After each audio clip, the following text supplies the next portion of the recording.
ఆలగడ్డ పట్టణంలో జూన్ 25న జరిగిన ఆట శ్రీదేవి హత్యని ఛేదించారు పోలీసులు. బుధవారం నాడు సాయంత్రం ఏర్పాటు చేసిన మీడియా సమావేశంలో నిందితులను ప్రవేశపెట్టడం జరిగింది. సందర్భంగా ఆలగడ్డ డీఎస్పీ షేక్ షఫుద్దీన్ మాట్లాడుతూ ఆస్తి తగాదాలే హత్య కారణమని, రాజకీయంగాని నాయకులకు కానీ ఎటువంటి సంబంధం లేదని, కేసులో అట్ల వేణుగోపాల్ రెడ్డి, అతని భార్య శిరీష మరియు రాకేష్, దేవేంద్ర కుమార్, నరేష్, శేఖర్ సింగ్ అనే వ్యక్తులను అరెస్ట్ చేయడం జరిగిందని తెలిపారు. కార్యక్రమంలో town CI Ramesh Babu, SI Venkatareddy ఇతర సిబ్బంది పాల్గొన్నారు. 25/6/2024 సంవత్సరం సాయంత్రం 6 గంటలప్పుడు ఆలగడ్డ పట్టణం పాతూరులో అట్ల శ్రీదేవి 54 సంవత్సరాలు, అదే విధంగా అతని భర్త, ఆమె భర్త విజయభాస్కర్ రెడ్డి అలయాస్ భాస్కర్ రెడ్డి, వీళ్ళిద్దరి మీద ఇంటి దగ్గర అంటే డయాలిసిస్ చేయించుకుని నంద్యాల నుంచి ఆలగడ్డ పట్టణానికి వాళ్ళ ఇంట్లో కారు దిగి పోతూ ఉంటే వాళ్ళ మీద సుమారు 6 మంది వ్యక్తులు దాడి చేశారు.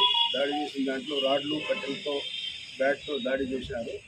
దాంట్లో శ్రీదేవికి తల మీద కుడి పక్కన గాయాలైనవి, తీవ్ర గాయాలైనవి, అక్కడక్కడే స్పృహ తప్పి పడింది. అదేవిధంగా భాస్కర్ రెడ్డికి 2 కాళ్ళకు కూడా ఒక కాలు ఫ్రాక్చర్ అయింది, వేరే కాళ్ళు కూడా, ఎడమ కాళ్ళు కూడా గాయమైంది.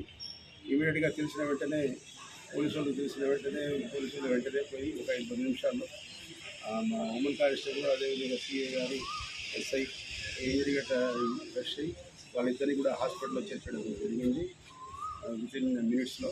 తర్వాత డాక్టర్ గారు పరిశీలించి మృతురాలు శ్రీదేవి గారు చనిపోయినారని డిక్లేర్ చేశారు.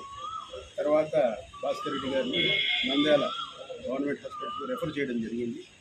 ఈ విషయంగా మేము ఈ ఘటనలో Allagadda town PS 116/2024 under section 302, 307, 324, 120B red with 34 IPCగా నమోదు చేయడం జరిగింది.